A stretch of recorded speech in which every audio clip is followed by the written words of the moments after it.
Thank you, Kate. Hello, everyone, and welcome to the first Science Diplomacy Hackathon event.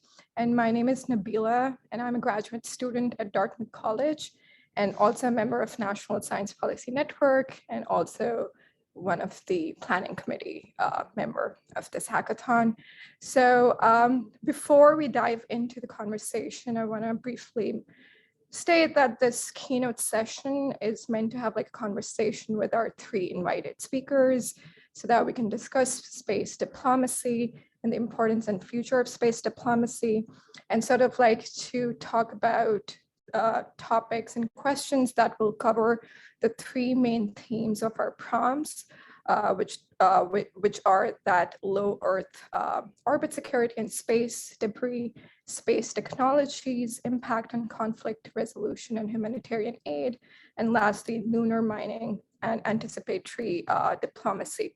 And to host this conversation, we are very excited to welcome our three speakers, Dr. Sadia, Dr. Benjamin Schmidt, and also Professor Francois, who will offer their perspective on the key policy issues that we face in space and how can we proactively start addressing these challenges through diplomacy, and also what role can earlier career scientists play in the future of space diplomacy.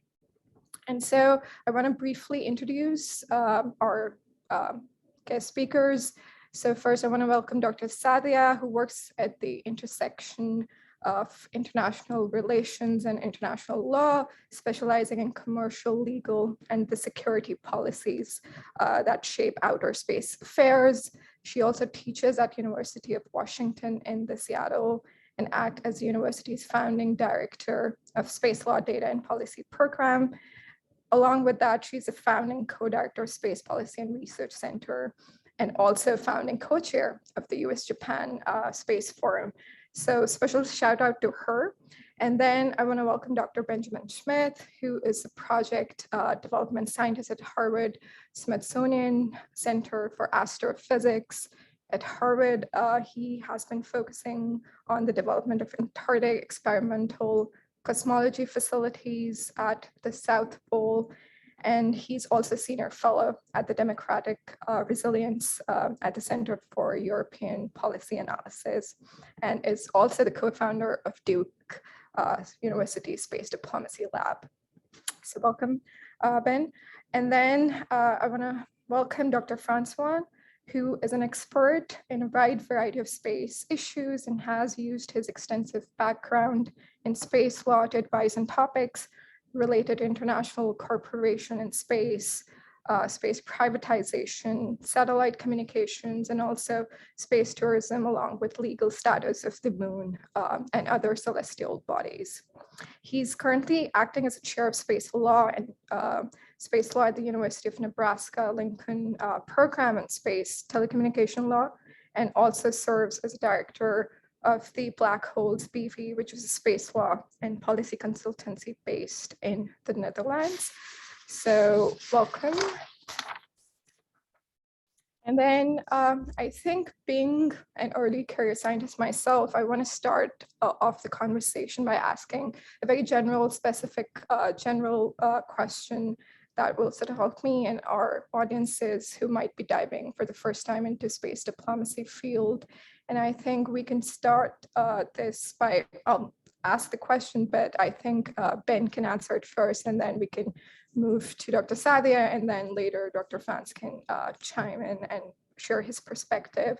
So I think I'm curious to sort of know, how do you guys define space diplomacy, and what have been some of the major shifts that space diplomacy has taken since the Sputnik era?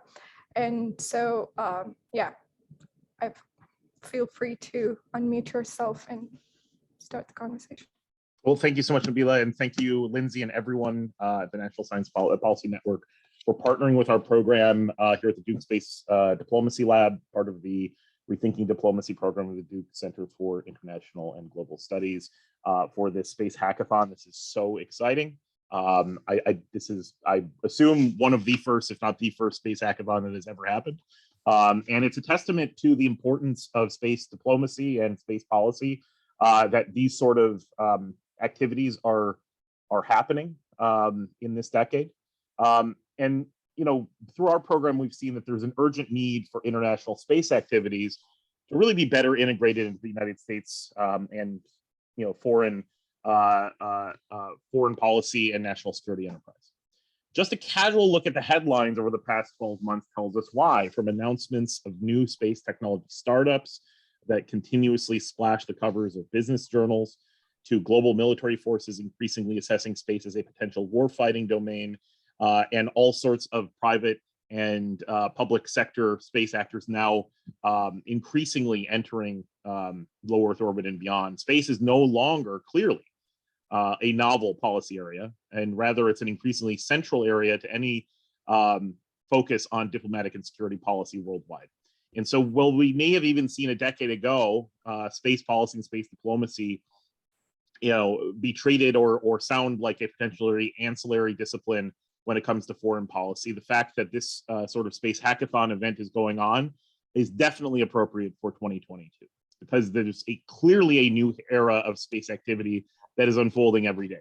Every year, we see the list of nation states and private sector actors that demonstrate the capability of deploying a wide array of space technologies to low Earth orbit and beyond grow and grow. The immense economic, scientific, and societal potential of today's space renaissance has unlocked fresh opportunities for an unprecedented level of innovation and international strategic cooperation beyond Earth's atmosphere. But just like the turbulent nature of international affairs and foreign security policy here on Earth, and I'm sure that NSPN sees this throughout all of the areas that it engages on, there's also this very human proclivity to not just take actions that move us forward, but also take actions that endanger that province of, in this case, these giant leaps off our planet.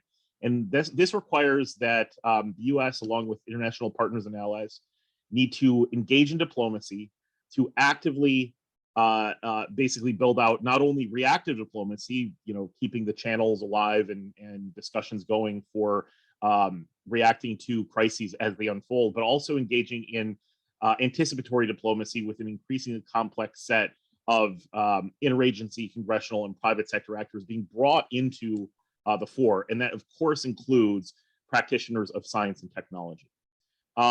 Because this sort of anticipatory diplomacy, looking over the horizon for diplomatic solutions, is really important, obviously, for this rapid space technology and policy development and continuum that we're seeing, especially in this decade, because there's a wide array of issues that this program is going to, of course, focus on over the next week.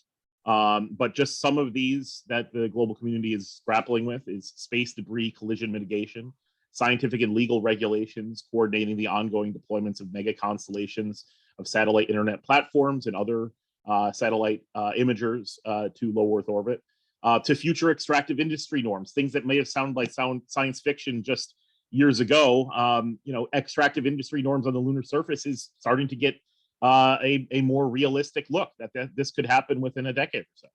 So without urgent risk mitigation to address this growing list of space security and regulatory challenges facing the global community, the promise of humanity's off-planet future could be grounded before it truly blasts off. And that's exactly what we need to focus on. We need to focus on building out norms and regulations from the 1960 Outer Space Treaty, which was basically setting forth a great initial framework of space norms and laws, but is totally incommensurate with the diversity and scope of space activities today. I mean, that was obviously in the era where just a few great powers, the United States, the USSR, and just a handful of others really were spacefaring nations, and build it out so that we can actually have this safe and sustainable use of outer space going on. And at the same time that this is happening, we've seen space play a major role in global conflict and also diplomatic resolution all the way till today. Just at the end of last year, Russia launched a direct ascent anti-satellite weapon that endangered not only NASA and European Space Agency personnel aboard the International Space Station when it created a field of space debris in low Earth orbit, but also Russia's own Roscosmos personnel aboard that same facility. And so while we haven't seen the direct use of kinetic space weapons yet during Russia's war of aggression against Ukraine, it isn't to say space technologies haven't taken center stage in this conflict that is unfolding every day. While private sector geospatial imaging satellites have been around for some time, and of course we've seen these products begin to appear with more frequency in recent conflicts from Syria to Yemen to elsewhere, the rapidity of which these images from open source private sector firms are being made available across both traditional and social media platforms during the war has really transformed how the public has understood the conflict, and also given additional leeway and options for diplomatic responses. In the lead up to Russia's invasion, so-called open source intelligence or OSINT aggregator Twitter handles that I think basically everyone here, they were focused on this issue at all, had come across, they grew in prominence and played a key role in demonstrating to the world just how different the Kremlin's false rhetoric, claiming it had, of course, no intent, quote unquote, to invade Ukraine, was compared to the projected military reality on the ground. And we have seen this be a really revolutionary thing, because these OSINT accounts are not relying on long since declassified government military satellite products, but rather from imagery publicly available from firms like Maxar and Planet Labs and Capella and others.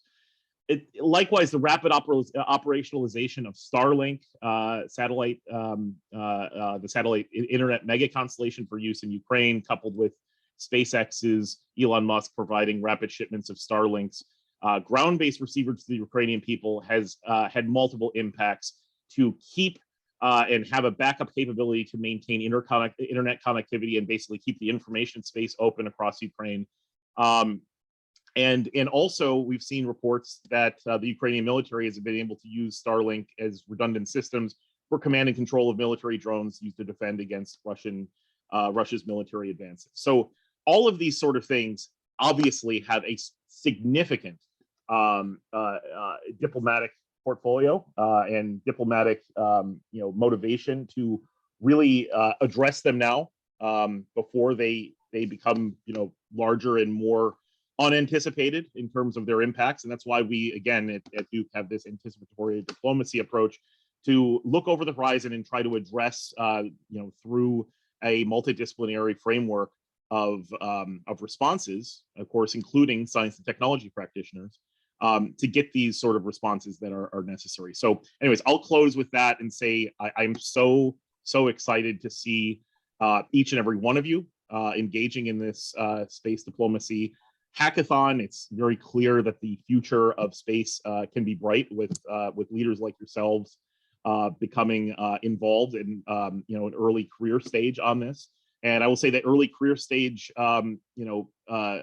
diplomats, scientists, and policymakers are the leaders on this, because this does not have a long-term entrenched field that has been going on at the scale that we are talking about in terms of setting diplomatic, regulatory, and legal norms across outer space. There's obviously two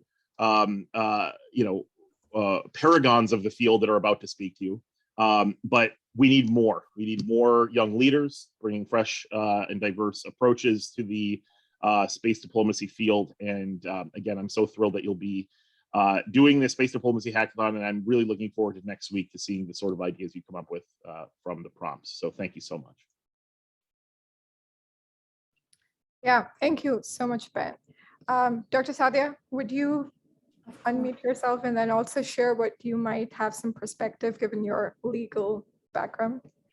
Thank you so much. And first of all, let me also join Ben in thanking you for putting together what I think is an extremely important event for training the next generation of space professionals. And I think you're at the perfect intersection of both a STEM as well as law and policy that I think need to be brought together if we're going to really advance space diplomacy forward to have a peaceful and sustainable outcomes in space. Nabila, let me begin, first of all, with the question that you put for us on the table. And you asked about two things that I think deserve attention. You asked, what are some of the changes that distinguish what we are seeing today from what we actually had in the first space race? And then you talked a little bit about how do we think about defining space diplomacy. I think Ben has given you a great overview of some of the critical issues that are on the table. Let me step back a little bit and sort of give you a little bit more of a conceptual and historical overview of what is going on. And let me begin with the changes. And then, of course, I think Ben and Franz can also come in and supplement this as needed.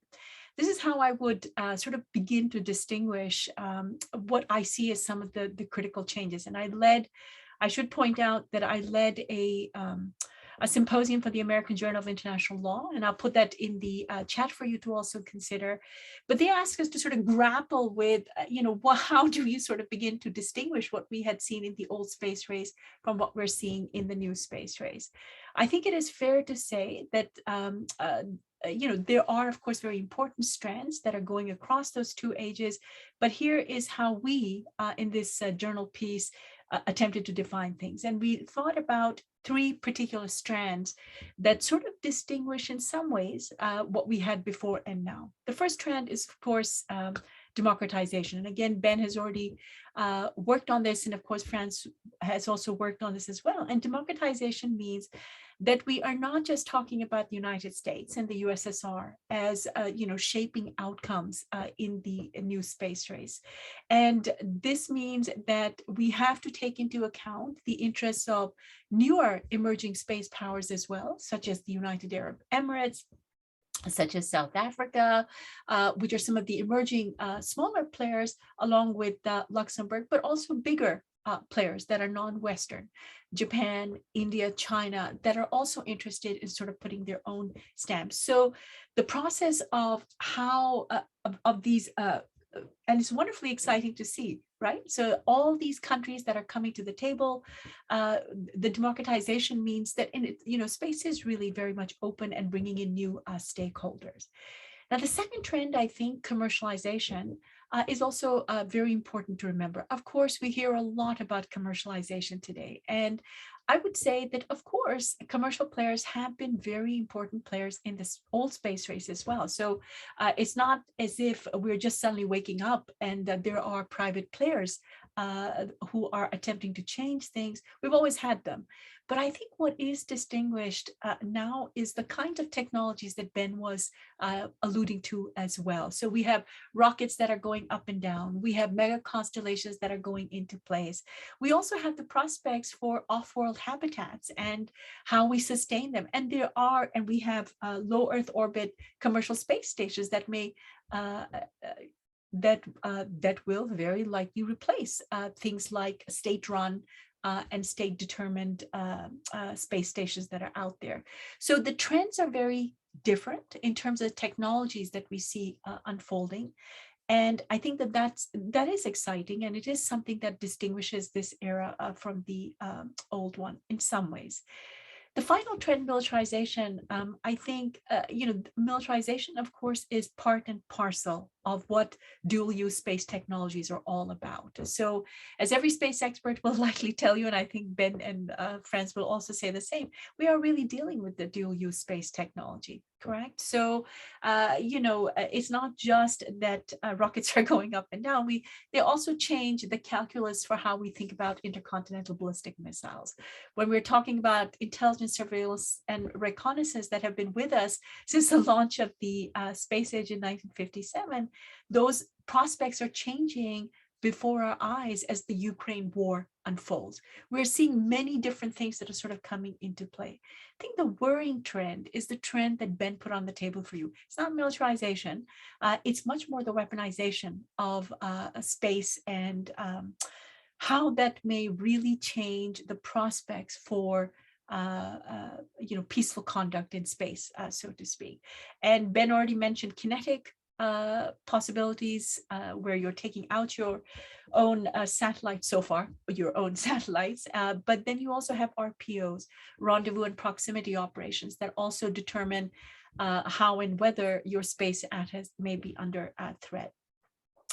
The reason why I think weaponization is getting so much attention, primarily, not primarily, I would say almost everywhere in the world, and particularly in the United States, is because the United States is inordinately dependent on space assets, or civilian, commercial, military realities run in and through space.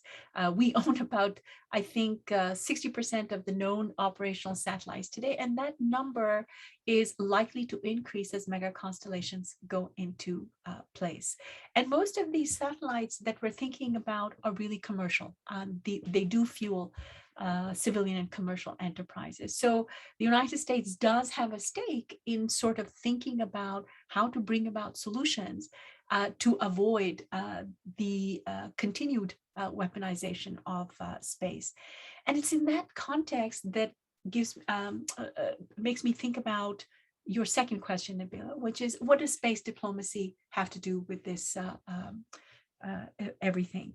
And I think the first thing we should recognize about space diplomacy is that just as the technology has been with us since the late 1950s, so too, I would say, states have worked hard to think about space diplomacy and law and legal processes so that we can come together and build, avoid all kinds of catastrophes in space. So when we think about how this diplomacy is different, from the era in which we got our international space law regime. Well, one thing that is very different today, I would say, and again, Ben and friends can chime in their own opinion, but in my estimation, we're not talking about an era where anybody's enthusiastic about going out and talking about building a new, international treaty or anything like that. What you are beginning to see, though, is in bits and pieces, countries coming together and recognizing, as the US is beginning to do, about how you mitigate the impacts of things like ASAT testing, anti-satellite testing, particularly ones that generate debris. And in this context, I would say the US efforts to, on April 18th, as you know, the statement that came out from the vice president is an important step in that direction, to try to build and think about how you bring people together, how you focus on the norms that will help to build more peaceful prospects in outer space. Now, the other thing I will say about diplomacy is that I mentioned that it's democratized, commercialized, and militarized. And I think mirroring that, what we're also beginning to see is different kinds of diplomacy. So diplomacy is not one big monolithic thing, I would say. And I'm so pleased to say that I'm working, we were commissioned to do for the Hague Journal of Diplomacy, something on space diplomacy. And one of the ways that we try to characterize, this will be out in January, next year. But one of the ways we try to think about diplomacy, space diplomacy in particular, is to think about science diplomacy, to think about economic diplomacy, but also to think about military diplomacy. I think you have to sort of keep those wings in mind. And our contributors, of course, added a lot to our understanding of what is actually going on. Now, let me pause there and then kick things over to Franz, who is also able to give you his own perspective on some of the things. So I'll mute myself now. Thank you so much, Nabila, for that. And Nabila, I just wanted to say my last name is Pekkanen. I know it's a hard name to pronounce, but it's Pekkanen. I tried not to pronounce the last names because I was like, better if I don't. It's a hard name. It's interesting because it's the Finnish version of Peterson. So we call it Pekkanen, just so you know.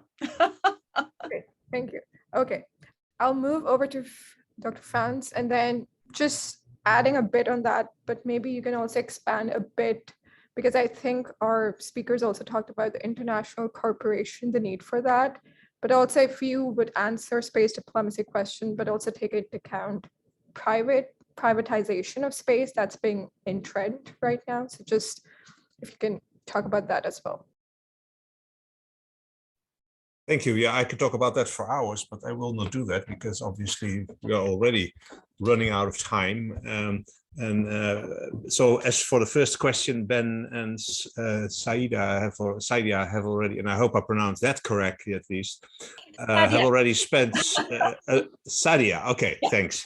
I've already addressed so many things that I don't want to go back to that also in order to leave some time for discussion. So on that point, I merely want to add one kind of high level, if you want to call it satellite perspective, which was hidden in both of their talks. But if you talk about defining the space diplomacy, I won't, be so presumptuous as to try and do that. But I think it's important to realize that there are actually two kind of things which may be overlapping, but are still different. One thing is, of course, space diplomacy. If diplomacy is about trying in the international arena to solve conflicts as much as possible in a peaceful manner without the resort to armed force, and you may call that a definition or not, then space diplomacy on the one hand is, of course, trying to solve conflicts in outer space in a peaceful manner, whether it's about the use of satellite orbits where there's a lot of competition going on, or the potential competition for lunar resources. There will be conflicts of interest, which may be massive, and space diplomacy in that sense can sort of try to solve these issues in a peaceful way. And obviously space law is a great tool for doing that. If you find common ground and you're able to translate that into an international treaty, or even one level less ambitious, as Saidia pointed out, we may not be able to arrive at those treaties very soon. At a level one less step ambitious as kind of guidelines, common rules of the road, that's very helpful. That's one thing which I would consider to be encompassed by space diplomacy. The other thing is a kind of a sidestep. It's an interesting part. It's actually using space for diplomacy on Earth. Again, it has been touched upon. Space technology allows us to do a lot of things which can actually help solve terrestrial conflicts. That already goes back to the old arms race in the Cold War time between the then Soviet Union and the United States, when they both agreed that space technology, satellite reconnaissance, could be used and should be used for monitoring each other's compliance with the treaty limitations. So space technology can also be a tool for what one could say terrestrial diplomacy. And of course, those basically are two totally different ball games, even though there's a lot of overlap. And again, you may use the law as an important point to help solve that to the extent that it's possible. As to the international cooperation, I think space also has one beautiful aspect, and that is that we're all in this together. The Earth is the only spaceship that humanity has so far. It will probably remain like that for at least a few decades. If you talk about serious habitations outside of the Earth, I don't think we are anywhere near that yet. I mean, Elon Musk may talk about millions on Mars. Okay, everybody may think what he or she wants about that. So we're all in this boat together, and international cooperation is the tool to make sure that that we don't destroy it in any particular fight. And the interesting part is that the law reflects that. Ben made reference to the Outer Space Treaty. International cooperation is one of the cornerstones. And the interesting thing, one of the most interesting things that I find as a sort of a niche space lawyer in this global conflict between Russia and Ukraine, one of the most fascinating aspects is that despite all the bad stuff that's been going on, in terms of the space station cooperation, there's still cooperation. It may not be as flexible and as friendly as it used to be, but it's still there. So I have a little bit of hope that the fact that space is by definition legally and politically an international arena, that international cooperation is the only way for everyone to comply, may help us or give us at least a little bit of hope that we would be able to do something good using space for the benefit of humanity. Just to close this with one other point, space debris, space junk, space debris doesn't discriminate. So the fact that the Russians blew up their own satellite or threatened to blow up their own satellite caused also Russian cosmonauts to take the lifeboat in the case of the space station. And as long as people are rational, that's a big if, I'm afraid to say in this current context, but as long as the leaders of major nations maintain a certain level of rationality, that should help us in terms of space diplomacy as well. What the role of the private sector is in there, you can say many things about that. In space, the private sector still legally operates under the responsibility and the liability of their respective state or states. So that, you know, Elon Musk may do what he wants, Starlink may do what they want. There's still a responsibility and liability for the US involved. And that also allows states to impose higher values of global security and global peace, if necessary, to override the more particular, more limited in terms of focus approach of the private sector, which, if you want to put a very black and white label on it, is only in it for the money. I'll stop there and leave room for obviously further discussion. Thank you. Nabila, may I just add something to, I think what Franz just put on the table, I think is extremely important to remember. Now, I know, as both Ben and Franz are pointing out, we're all very thrilled with commercialization. There's a lot of billionaires in this space that are really transforming our understanding. But what Franz said here is extremely important, is that we're still in a very state-centric world. States have continuing supervisory authority for everything that their nationals are actually doing in space. And at some level, I would say, I don't know, Franz or Ben, if you agree with me, but I think on the basis of the law and policy regimes that we have in place, you know, it does build a kind of equality among the states that are attempting to do things, right? So we're at least all starting out with sort of states who are responsible for governing the behavior of non-state actors like private billionaires who may want to go into space. I think that that's an important principle that has come to us, and I think it's a principle that we should keep in mind if we want to have these emerging powers like South Africa or other countries, Singapore, who may be interested in sort of doing things in space as well. Yeah, if you allow me to correct it, I fully agree. Yeah. It also goes to the fact that space, even for those billionaires, is very, very expensive and very, very risky. So if they, I mean, part of them does it to become eternally famous, to become saviors of mankind. Part of it is a bit of, traditional macho far pissing, if you want to put it in some plain terms.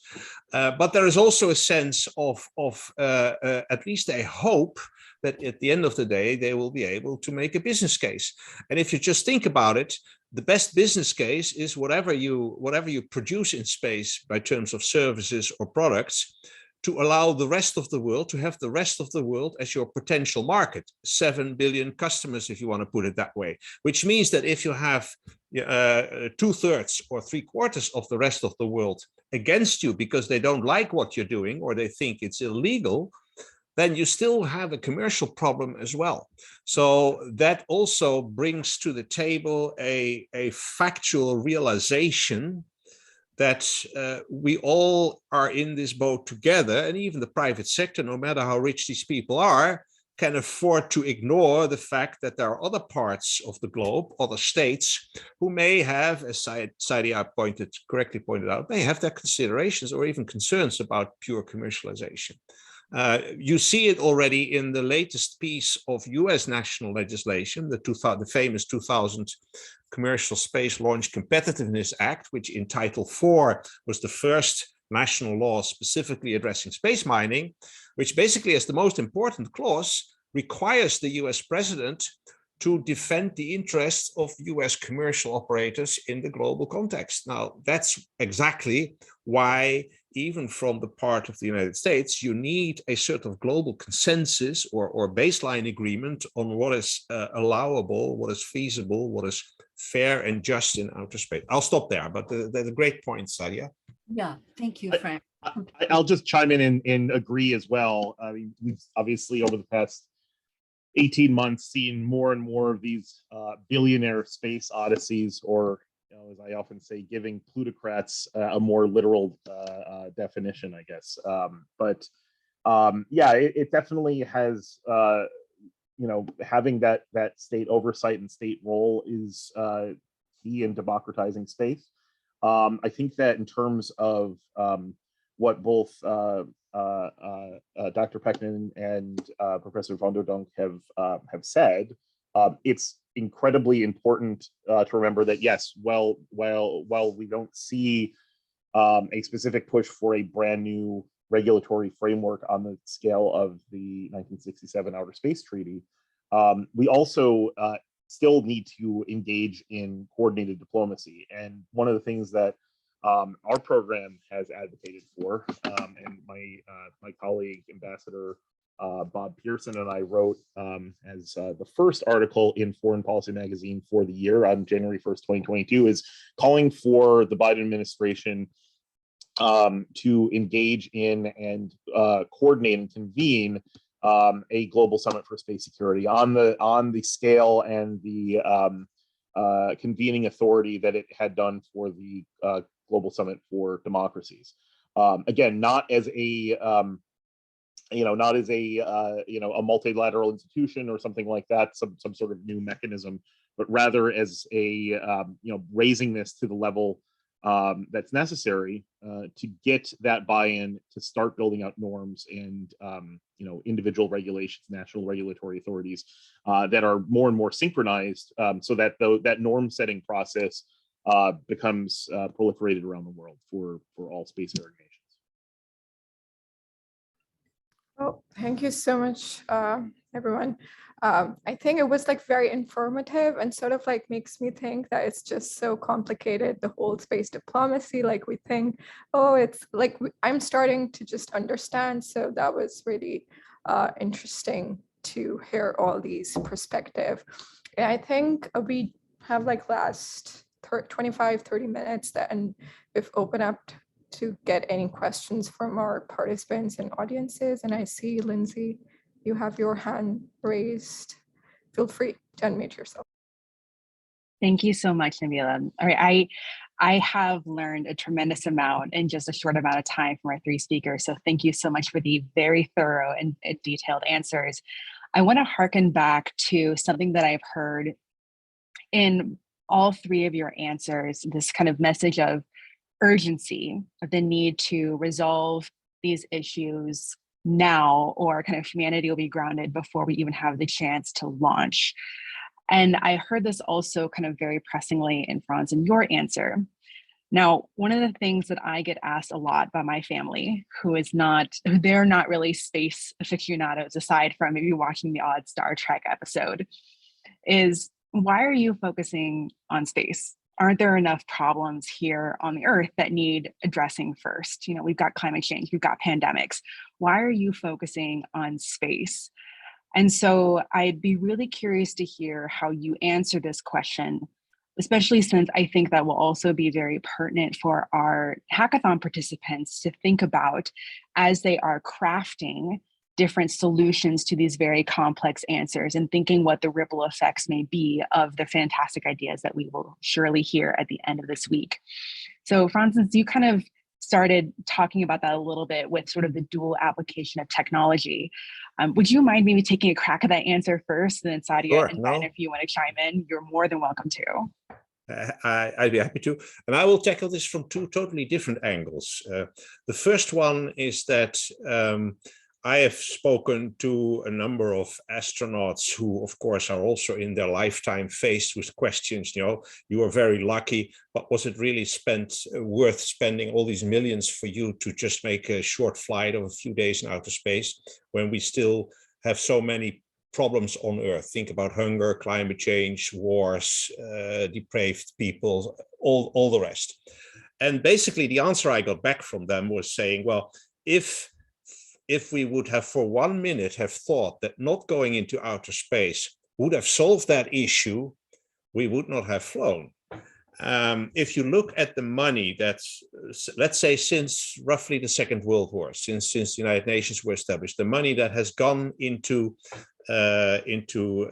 development aid and development support and trying to develop the world, and it still hasn't. That's a staggering amount. I mean, won't even try to give a number to that, and we still, by some accounts at least, I read the famous book by Thomas Piketty, have not succeeded in closing the gap. Actually, in some ways, it may be widening. So I am not sure that if you look at this problem just from the perspective of space is a waste of money, we can use that money better. that it is a solution to just spend the money on Earth. So that's one part of the answer I'd like to give, and I don't have the final answer, of course.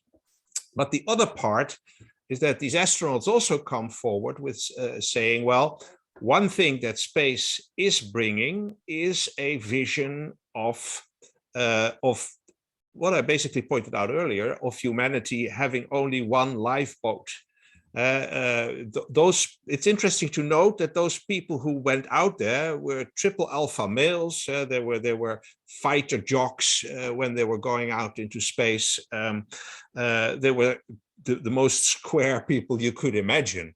And then they all came back with a soft edge, realizing what they saw from outer space was that the Earth was so vulnerable that they sometimes sigh, I wish we could allow everyone who has some power on this planet to travel into outer space just to experience for, a couple of orbits how fragile we are.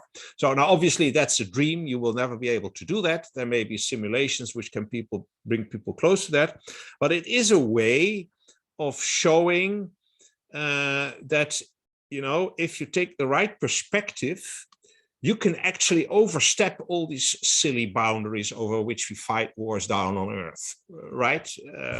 So again, that of course then filters down into practice, that there are so many technologies on Earth that by serendipity we have, developed from outer space, whether it's new medicine, whether it's composite materials, things like that.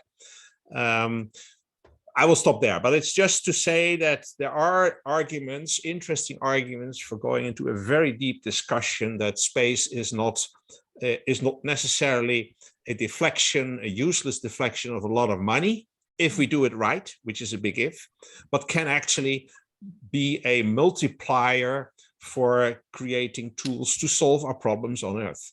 Yeah. I'm not sure if I have a second to answer this or just share my opinion. But if you're spiritual at all, they say on earth as it is in heaven. So if we're not taking care of our earth here, then how do we expect for the heavens to cause us any peace or bring any peace to us? So we have to take care of here and there, and then we're able to solve more of the problems that we actually adverse and see and during these times.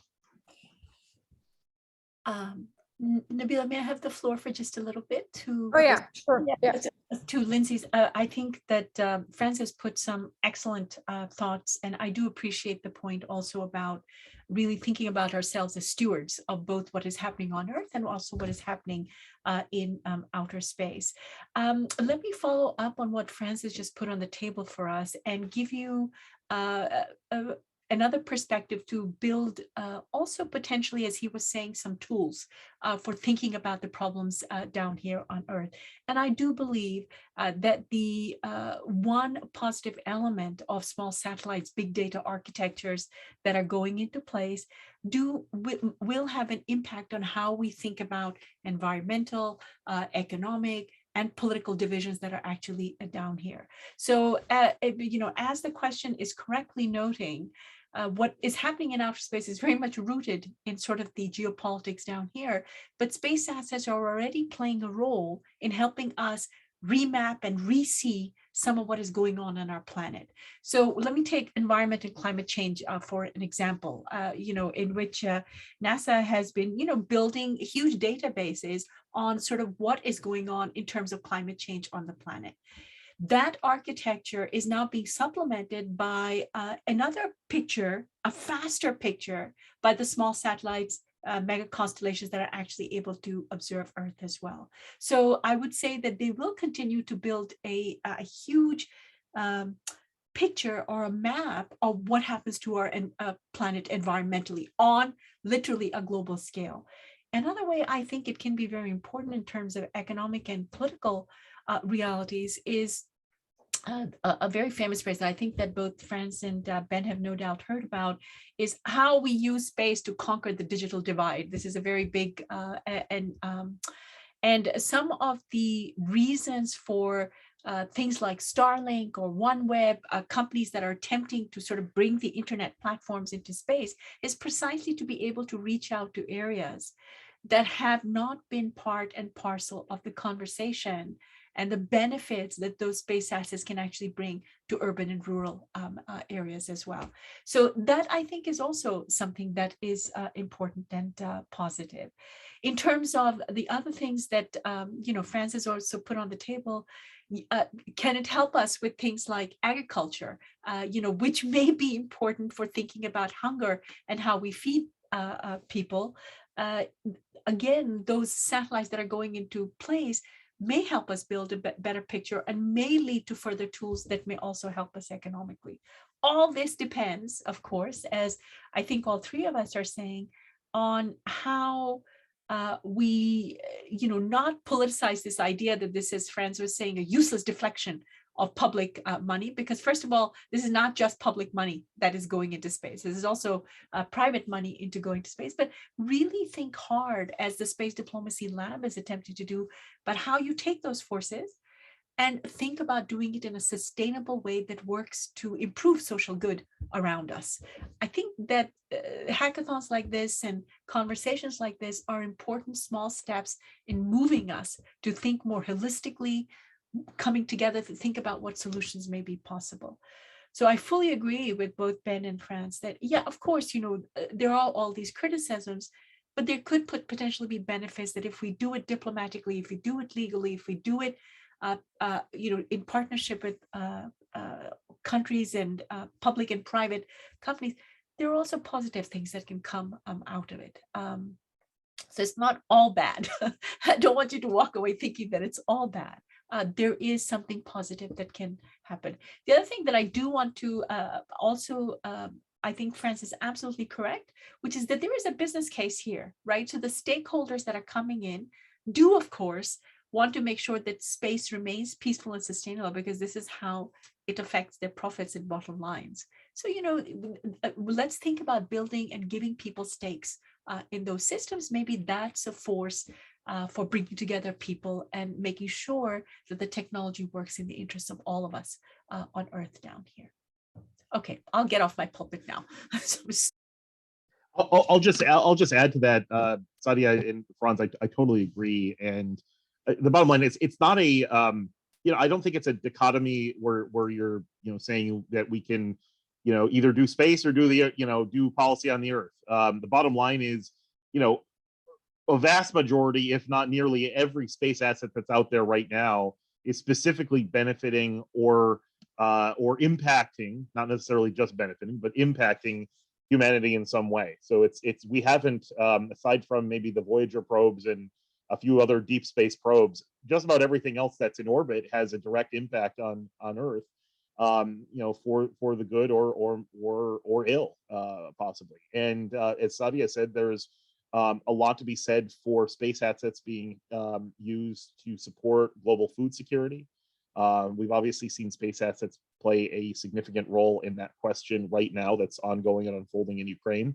At the same time, as we've seen space assets help with humanitarian relief and refugee corridors and protections of civilian populations, that's all incredibly important. Of course, if this notion of space or climate is to be challenged or debunked, well, guess what? It's all one and the same, right? We need space assets to help us understand the physical systems of the Earth that are contributing to and from which the climate crisis is growing. And so therefore, we need these space assets to help us, and we need to not create a climate change sort of scenario in low Earth orbit as it is through the proliferation of space debris. And that's, of course, one of the prompts that you'll go into in the Space Diplomacy Hackathon.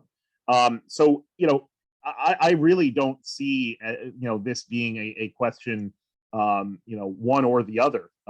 If humanity is to venture into space in some way, either, humans going into space or sending probes into space, we have, in fact, an opportunity. Even though there is a lot of space activity going on, it's not hit a critical mass to the extent of activities of humans on Earth. And so we have an opportunity to a priori set up legal, regulatory, and best practice norms to make sure we mitigate these sort of crises before they are in and beyond low Earth orbit, so that when we're hundreds of years from now and folks are living in habitats on the moon or Mars or someplace like that, they're not saying, well, what why would we care about the policies of the asteroid belt when we've got problems right here on the moon? I don't know. Just throwing that out there. So it takes that sort of scope, and of course, there's a real opportunity for policy to be a force for good, through diplomatic cooperation in space. Yeah, if you allow me to tie all that down and focus it back on the very intriguing point that Jamani made, whose name, at least on the screen, reads eternity. So that's very appropriate, I guess. I fully agree. I mean, but if you think about that a little bit longer, that has to do with the fact that we're all humans and no one is perfect. So it will always be terribly difficult for us not to make the same mistakes in outer space that we've done on Earth. There are two chances that may prevent us from doing that. One is finding a new perspective, because that really allows people to change, to learn, to take a different tack. I don't want to come up with all sorts of historical accidents, but space is exactly about that new perspective. And it's certainly no guarantee that we're not going to repeat the mistakes that we made on Earth, but it's at least an opportunity, because it does provide for a changed perspective. If you no longer see the Earth as something that we can benefit without having any responsibilities. Sadia rightly pointed out to this word stewardship. If we consider that humanity has this only thing, and that if we lose it too soon before we get out to other planets, we lose everything, that is a change of perspective, of view, that may help us also understand that we need to do a better job in outer space than on Earth, and then that helps us doing a better job on Earth as well. And the second part again goes back to the fact that we do need this international cooperation in outer space more and more for these types of activities. So it's not just a matter of a new perspective, it is the matter of democratization, one of the talks that we talked about. The essence of democracy is that the more people are engaged in the process of making decisions, the better the outcome will ultimately be. It will never be perfect. As Churchill said, democracy is the worst political system of all, except for all the alternatives. So it will never be perfect, but it will be better in the long run than everything else. And the democratization of space, involving more nations, more people, more private sector entities, who all have their potential particular bit to contribute. Again, it's not a blueprint for a perfect world. Probably it will never be, but it's the best chance that we have to avoid making the mistakes that we made on Earth. Sorry, I guess no, it's okay. I guess philosophical here. I'm sorry about that. I just want to reshape my question. More so, what I was saying is, as we take care of Earth, it'll teach us how to treat the heavens. So not in a sense of how are we going to do it if we're not taking care of here, but more in the sense of the more we learn to take care of here, we'll learn to appreciate what we don't experience.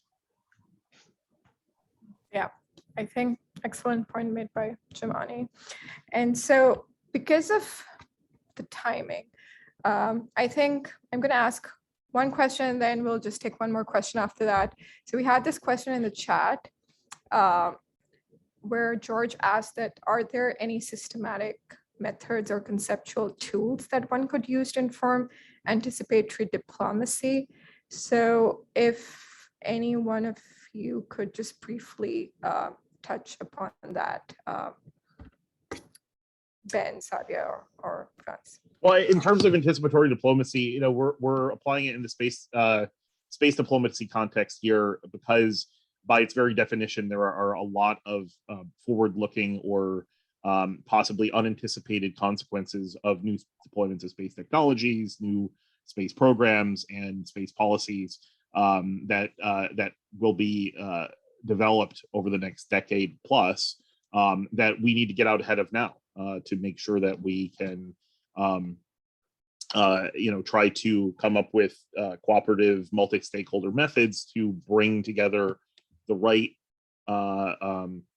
the right stakeholders that can actually address these issues and are going to be the ones that are going to be impacted and therefore need to be involved down the road. So it's I would say although it's a new and ever expanding field, it might be the easiest one to imagine anticipatory diplomacy for because it is so far reaching and has such a future in front of it. Versus history, compared to traditional areas of foreign policy, let's say. But that doesn't mean that anticipatory diplomacy can't be a framework to, to basically address other issues here on Earth. So oftentimes you'll hear this sort of, diplomacy of the commons, so the Arctic and polar regions, the oceans, the UN law of the sea and the like. Have a great opportunity for anticipatory diplomacy as to mitigate future conflict, as does energy diplomacy. Obviously, we're seeing in the European energy security context today a situation where there was a bifurcated policy. Central and Eastern Europe wanted to diversify rapidly away from dependence on Russian natural gas in particular, but Russian energy resources in general. And that has made them ultimately more resilient to the Kremlin's actions against the EU. We've seen gas cutoffs of a number of countries, including Franz's country just a few days ago. Compared with other policies that were looking at energy as a way of this so-called change through trade. This idea that we'll trade with the Russian Federation in energy trade, and somehow that will liberalize Putin's Russia. That obviously did not play out. So, anticipatory diplomacy certainly can be part of that. And I say that in the sense that all of these areas need a multidisciplinary approach, because especially when we're talking about space, we're talking about every sort of issue set under the sun, so to speak. So that means technology. It means environment. It means traditional geopolitics, military security, and humanitarian issues. So the idea that we're less and less siloed in our responses and more willing to engage not only with other countries but across stakeholders in our own nations and experts in our own nations. And of course, I'll say again, because of the group, science and technology needs to be a part of our diplomacy. Our arsenal of diplomacy in the United States, and hopefully other countries as well. Yeah, thank you, Ben. I think because we just have like 5 more minutes, I'm just gonna ask Irfani if you can just ask your question, and then we'll probably end the keynote session after her question. Yeah, hi everyone. First of all, thank you for this really great program.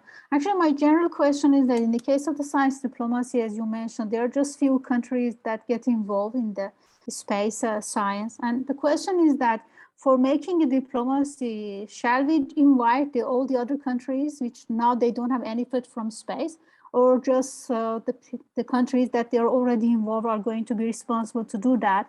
And in general, if we want to have the democracy on space, that we made plenty of mistakes on Earth, how we can really do that? Is UN is going to get involved in that case or not? And also, what's going to be the role of the private sector in this issue? Thank you so much. That's a whole host of questions. First, don't underestimate the extent to which also smaller countries have already discovered that space may bring benefits to them. Countries you would never have thought about: Algeria, Vietnam, African countries who are part of a disaster monitoring constellations where they team up with some more developed technologically developed states like the UK in using satellite systems for disaster management. There are a number of intergovernmental organizations, particularly, of course, in the context of satellite communications, where there is so much access that you don't really need your own satellite anymore to still build up a feasible telecommunications framework. So I wouldn't underestimate the extent to which space is already being democratized in that sense, and that also includes the private sector. Now, of course, if you talk about the private sector, what we don't want is a monopoly, because that means that the private monopolist can only can dictate the rules. And there are some other areas in today's global economy where that risk is very clearly on the table. The big tech giants issue, I don't want to go into those details right now. But if you look at satellite communications, fortunately, we don't have that situation. We have 5 or big giant global satellite communication operators who are also have a sustainable business, which allows the customers, which includes many countries that don't have their own satellites, to just pick and choose the offer that is good for them. So I wouldn't underestimate that. Now, having said that, of course, there will always be basic inequality in space, in the sense that more powerful nations, the richer nations, the nations with more technology, have obviously an advantage point. But first of all, the UN has always tried to sort of balance that with the interest of other countries. And then there is, going back to a point I made earlier, if the private sector of those countries wants to thrive, they want to encompass the rest of the world. So there is an interest even on the private sector to create global markets and not just leave parts of the world alone because everybody thinks there's no money to be won there. It's not a solution, it's only a partial answer. I'll stop there, but I'm not exactly as pessimistic as it may seem that you are from some of your words. Let me just add a very quickly a response as well. I fully agree with what Franz and Ben have put on the table for you to consider. And perhaps we can go back to the idea that even as technologies change, even as we appreciate that there are, bigger technology players than emerging technology players, I do think that we have things like the international space law and policy regime in place that gives us the conceptual tools to draw together and build on. So it's not lost. I do think we have those principles in place precisely because of the Outer Space Treaty. They are worth preserving. They are worth building, future thinking on. And of course, as technologies change, as we interpret, so one of the tools that is going to become very important, I advise all of you, if you can do this at a law school, to do things on treaty interpretation. This is a method that is extraordinarily important for how we sort of interpret what the rules are out there in light of the changing conditions that are taking place. But I would say that honestly, the Outer Space Treaty is a wonderful place to start with. But it's not it can't keep up with everything, but it does provide us with principles that can help inform the way forward in the interest of safety, security, and sustainability. So I think we should keep that in mind. Well, thank you so much. And let's give a round of applause for all our 3 speakers. And I think they wonderfully explained or began the conversation around space diplomacy and also highlighted the key challenges. And I think that's really sets a wonderful stage for our hackathon week and our hackathon participants as well. And so I think we are at the end for our keynote session timing. We are on time, so that's great. And so we are going to take 5 minutes break, and then we'll welcome back our participants and go through the key logistics for the hackathon and rest of the kickoff event. Great, thank you again so much. Just to emphasize everyone, for all the participants, you'll be clicking back on this same link. So we wanted to reduce the number of links that you all had to keep track of. So we're meeting back in this room. Feel free to take a 5-minute break, and then we will reconvene to start putting you in your teams and getting to work. So thank you so very much. Thank you. Bye-bye. Bye. Thank you. Good luck, everybody. Good luck. Thank you. Bye-bye. Good luck. Thank you.